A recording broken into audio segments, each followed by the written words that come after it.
Hello students, good morning सभी को। एक बार फिर से आप सभी का वेलकम करती हूँ। और जो क्वेश्चंस हमने शॉर्ट में देखे थे उनको हम विस्तार से इस वीडियो में देखने वाले हैं। तो देखिए, हमारा पहला सवाल है, डीएनए एवं आरएनए में क्या समानता है। डीएनए और आरएनए में क्या समानता है। अब यहाँ से क्या क्या क्वेश्चंस बन सकते हैं, ठीक है। तो पहला कि डीएनए क्या है। डीऑक्सी राइबोन्यूक्लिक अम्ल क्या है, डीऑक्सी राइबोन्यूक्लिक अम्ल। दूसरा है हमारा आरएनए, राइबोन्यूक्लिक अम्ल, ठीक है। तो आपको ये पता चल गया होगा कि दोनों अलग अलग शर्कराएं हैं, डीऑक्सी राइबोज शर्करा और आरएनए में होती है राइबोज शर्करा। और डीएनए और आरएनए दोनों को मिलाकर हम बोलते हैं न्यूक्लिक एसिड। क्या बोलते हैं, न्यूक्लिक एसिड। एसिड नाम से आपको ये पता चल रहा होगा कि इनकी प्रकृति कैसी होती है, अम्लीय होती है, ठीक है। तो इनको हम क्या बोलते हैं, न्यूक्लिक अम्ल, न्यूक्लिक अम्ल। और ये न्यूक्लिक अम्ल जिसमें डीएनए और आरएनए दोनों हो सकते हैं उसको हम बोलते हैं आनुवांशिक पदार्थ। क्या बोलते हैं, आनुवांशिक पदार्थ। तो न्यूक्लिक अम्ल और ये किसकी तरह काम करते हैं, ये जेनेटिक मटेरियल की तरह काम करते हैं, आनुवांशिक पदार्थ की तरह काम करते हैं। अब इंपॉर्टेंट बात यह है कि ये आनुवांशिक पदार्थ की तरह काम करने का क्या मतलब है। तो आनुवांशिक पदार्थ के रूप में काम करने का सीधा सा मतलब ये है कि ये डीएनए और आरएनए जो है ये लक्षणों को, ये कैरेक्टर्स को एक पीढ़ी से, एक जनरेशन से दूसरी जनरेशन में ट्रांसफर करने का काम करते हैं। क्लियर। अब अधिकांश जीवों का जो आनुवांशिक पदार्थ होता है ना, वो होता है डीएनए। अधिकांश जीवों में जो आनुवांशिक पदार्थ होता है वो क्या होता है, डीएनए होता है। कुछ जीव जो होते हैं जैसे वायरस, वैसे वायरस जो है वो अकोशिकीय जीव है, कोई कोशिका नहीं होती है, उसको हम सजीव और निर्जीव के बीच की कड़ी भी बोलते हैं, ठीक है। तो यहाँ पर आरएनए जो है वो कुछ वायरस में किसकी तरह काम करता है, आनुवांशिक पदार्थ की तरह काम करता है। क्लियर। अब दोनों में समानता ये है कि दोनों ही क्या होते हैं, पॉलीमर्स होते हैं, पॉलीन्यूक्लियोटाइड होते हैं। न्यूक्लियोटाइड के क्या होते हैं, बहुलक होते हैं। आंसर आपको पहले से पता होगा, ठीक है। तो हमारा आंसर क्या हो जाएगा कि दोनों ही न्यूक्लियोटाइड के क्या होते हैं, बहुलक होते हैं। क्लियर। अब दूसरा है कि ये क्या है, द्विसूत्री है। हमारा डीएनए कैसा होता है, द्विसूत्री होता है, लेकिन आरएनए कैसा होता है, एक सूत्री होता है, ठीक है। और दोनों में समान शर्कराएं नहीं है क्योंकि डीएनए में क्या है, डीऑक्सी राइबोज शर्करा है,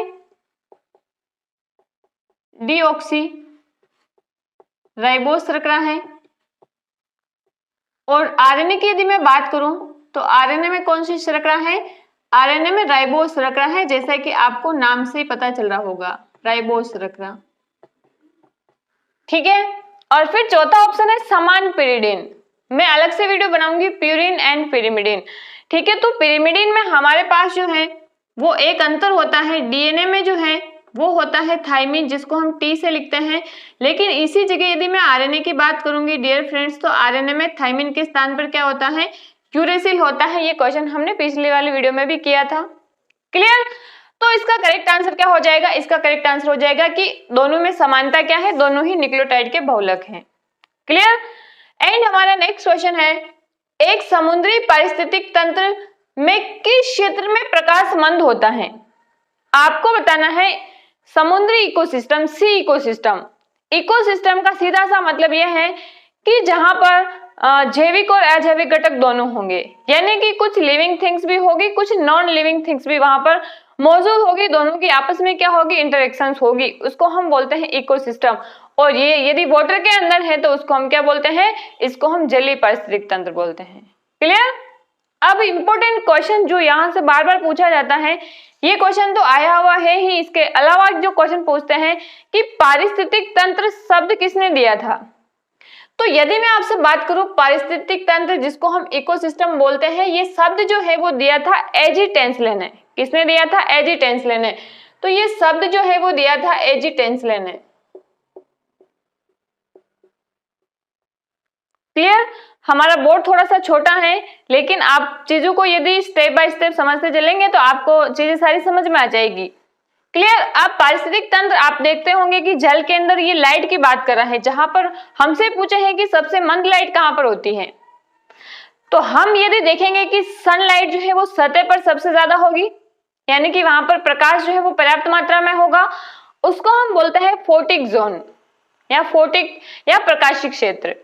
लेकिन जैसे जैसे हम गहराई पर जाएंगे वैसे वैसे क्या होगा, वैसे वैसे हम देखेंगे कि प्रकाश जो है वो इतना गहराई तक पानी पर नहीं पहुंच रहा होगा। तो हम यदि सतह की बात करें या फिर सबसे निचले स्तर की बात करते हैं किसी भी सी इकोसिस्टम के अंदर, तो वहां पर क्या होगा, वहां पर लाइट नहीं होगी, उसको हम बोलते हैं अफोटिक जोन। क्या बोलते हैं, अफोटिक जोन। तो हमारा करेक्ट आंसर क्या हो जाएगा, देखो यूफोटिक है ना, जहां पर प्रकाश पहुंचता है। ये नेरोटिक जोन एक अलग जोन होता है और हमारा इसका आंसर क्या हो जाएगा, एफोटिक जोन। ठीक है, इसके अलावा देखो यहाँ पर ऑप्शन के अंदर इंटरटाइडल जोन भी दे रखा होगा। इंटरटाइडल का मतलब होता है कि हम देखते हैं जैसे हम पानी के पास जाते हैं तो पहले स्थल होता है फिर जल होता है। तो ऐसा संक्रमणशील क्षेत्र है ना जहां पर जल और थल दोनों क्या करते हैं, मिलने का स्थान होता है, उसको हम क्या बोलते हैं, उसको हम जो है वो इंटरटाइडल या उसको हम संक्रमणशील क्षेत्र भी बोलते हैं। तो हमारा इसका करेक्ट आंसर क्या हो जाएगा, इसका करेक्ट आंसर हो जाएगा अफोटिक क्षेत्र। क्लियर। देन हमारा वेरी वेरी इंपॉर्टेंट क्वेश्चन है लाइकेन, जिसमें फंजाई द्वारा निर्मित मैट्रिक्स में एल्गी कोशिकाएं धसी हुई रहती हैं, क्या कहलाती हैं। Lichen very very important. Lichen की मैं यदि आपसे बात करूं, लाइकेन, तो लाइकेन में जो है ये सहज जीवन होता है। क्या होता है, सहज जीवन होता है। अब ये सहज जीवन में आपको लाइन में पता चल रहा है, इसमें होता है शैवाल प्लस कवक। क्या होता है, शैवाल प्लस कवक।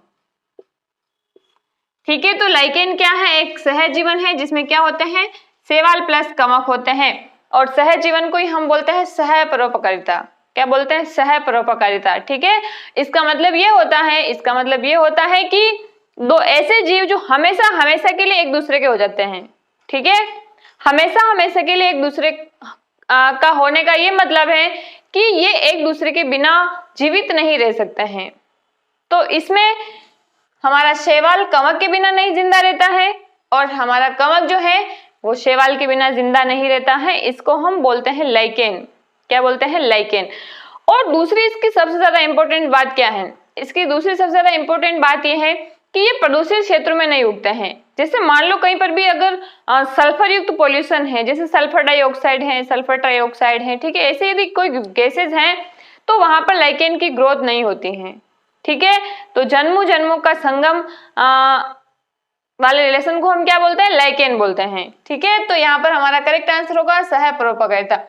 सहभोजिता, देखो दोनों में अंतर क्या है, सह परोपकारिता या सहजीवन या म्यूचुअलिज्म भी हम इसको बोलते हैं। इसका मतलब तो ये हुआ कि दोनों का कोई संबंध नहीं है, अविकल्पी संबंध। लेकिन सहभोजिता में क्या होता है कि भाई बेनिफिट तो दोनों का ही होता है, लेकिन इनका साथ में रहना मतलब जरूरी नहीं है। ये साथ में रहेंगे तो भी इनका काम मतलब दोनों को बेनिफिट होगा, नहीं भी रहेंगे तभी भी ये अपना जीवन यापन कर सकते हैं। ठीक है, तो ये होता है सहभोजिता। फिर है परभक्षिता। परभक्षिता में आपको पता है एक बड़ा जीव जो है वो छोटे जीव को क्या करेगा, उसको खा लेगा, है ना, तो भक्षण कर देगा। तो इसमें एक को क्या होता है, बेनिफिट होता है, दूसरे को क्या होता है, हानि होती है। तो एक इसको हम इस तरीके से भी दर्शाते हैं प्लस माइनस वाला रिलेशन। इसमें क्या होता है, दोनों को ही प्लस प्लस, लेकिन ये अविकल्पी होता है। इसमें भी प्लस प्लस होता है लेकिन ये विकल्पी होता है, मतलब ये नहीं मिला तो उसके साथ में काम हो सकता है। ठीक है ना, तो इसको हम क्या बोलते हैं, सहभोजिता बोलते हैं। फिर है परजीविता। परजीविता का मतलब होता है इसमें भी एक को क्या होता है, बेनिफिट होता है और दूसरे को क्या होता है, हानि होती है। क्योंकि इसमें क्या होता है, कोई छोटा जीव है ना, जैसे जू वगैरह है, चिचड़े वगैरह हैं, ये दूसरे के शरीर पर रहकर उसके शरीर से सारा खून चूस लेता है। सारा नहीं चूसता है, कुछ मात्रा में ही चूसता है। ठीक है, तो उसमें भी क्या होता है, क्योंकि वो खून चूसता है तो उसको बेनिफिट होता है, जिसके शरीर से खून चूसता है उसको हानि होती है, उसको हम क्या बोलते हैं, परजीविता बोलते हैं। क्लियर। तो हमारा इसका करेक्ट आंसर क्या होगा डियर फ्रेंड्स, इसका करेक्ट आंसर हो जाएगा सह परोपकारिता। सहजीवन भी आ सकता है, इंग्लिश में इसको हम बोलते हैं म्यूचुअलिज्म। क्लियर। एंड देन हमारा नेक्स्ट क्वेश्चन है RH कारक की खोज किसने की थी। तो RH कारक से पहले आता है कि रक्त समूह की खोज किसने की थी। ठीक है, तो रक्त समूह की खोज की थी लैंडस्टीनर ने, और बाद में RH कारक की खोज जो है वो लैंडस्टीनर और विनर दोनों ने मिलकर की थी। तो हमारा इसका जो करेक्ट आंसर है वो क्या हो जाएगा, लैंडस्टीनर और विनर और RH कारक। अब RH क्या है वास्तव में, यदि मैं RH की बात करूं तो RH जो है ये एक प्रकार का क्या है, एंटीजन है। क्या है, ये एक प्रकार का एंटीजन है, या इसको हम प्रतिजन भी बोलते हैं। एंटीजन। यदि ये प्रेजेंट है तो हम उसके ब्लड ग्रुप को बोलेंगे पॉजिटिव, और यदि ये क्या है, एब्सेंट है, तो इसको हम क्या बोल देंगे, नेगेटिव। जैसे मेरा ब्लड ग्रुप मान लो कि O है, और यदि मेरे में RH एंटीजन भी है तो मैं उसको बोलूंगी O पॉजिटिव। यदि मेरा ब्लड ग्रुप O है लेकिन उसके अंदर यदि एंटीजन नहीं है, RH एंटीजन नहीं है, तो उसको क्या बोलेंगे, O नेगेटिव। ठीक है, तो करेक्ट आंसर क्या हो जाएगा, हमको साइंटिस्ट याद रखना है, लैंडस्टीनर और विनर। क्लियर। फिर है विटामिन का कौन सा समूह जो है वो जल में घुलनशील है। विटामिन से कौन कौन से क्वेश्चन पूछे जाते हैं इसका हम अलग से वीडियो के माध्यम से देखेंगे, लेकिन क्या क्या क्वेश्चन पूछे जाते हैं वो मैं आपको पहले से क्लियर कर दूं। ठीक है, सबसे पहला क्वेश्चन ये पूछा जाता है कि विटामिन शब्द किसने दिया था। क्लियर, तो विटामिन दिया था सी फंक ने। किसने दिया था, सी फंक ने दिया था। ठीक है, तो शब्द यदि मैं विटामिन की बात करूं तो विटामिन जो शब्द है ये दिया था सी फंक ने। ठीक है, और अब यदि मैं बात करूं तो विटामिन जो है वो घुलनशीलता के आधार पर हम विटामिन को दो भागों में बांट सकते हैं। ठीक है, एक जो होते हैं जल में घुलते हैं, दूसरे जो होते हैं वो वसा में घुलते हैं। कुछ चीजें होती है तेल जैसे पदार्थ में घुलती है, उसको हम वसा विलेय बोलते हैं, कुछ जल में घुल जाती है, जल विलेय बोलते हैं। ठीक है, तो देखो इसको भी मैं यहाँ पर बता देती हूँ कि ये जो हमारे विटामिन है ये या तो क्या होंगे, वसा विलेय होंगे, या फिर क्या होंगे, जल विलेय होंगे। जल विलेय विटामिन बी और सी होते हैं, बाकी सारे vitamin, vitamin A, vitamin D, vitamin E और विटामिन के सारे क्या होते हैं, वसा विलेय विटामिन होते हैं। तो ये यहाँ से सेकंड क्वेश्चन बनता है। तीसरा क्वेश्चन जो है वो इसकी टेबल से बनता है, जिसमें हम देखते हैं कि किस विटामिन का रासायनिक नाम क्या है, और दूसरा हमें ये पता होना चाहिए कि किस विटामिन की कमी से कौन सी डिजीज हो रही है। क्लियर, जिसको हम डिटेल से बाद वाले वीडियो में पढ़ेंगे। अब हमें पूछा है कि विटामिन का कौन सा समूह जल में घुलनशील है, तो बहुत ही आसान है, BC। ठीक है, BC, ए के बाद में BC जो है वो पानी में घुलनशील है, तो विटामिन बी और सी कौन से हो जाएंगे, विटामिन बी और सी। क्लियर स्टूडेंट्स, तो आज के लिए इतना ही, बाकी सारी चीजें हम नेक्स्ट वीडियो में पढ़ेंगे। Thank you so much, thank you so much, bye bye.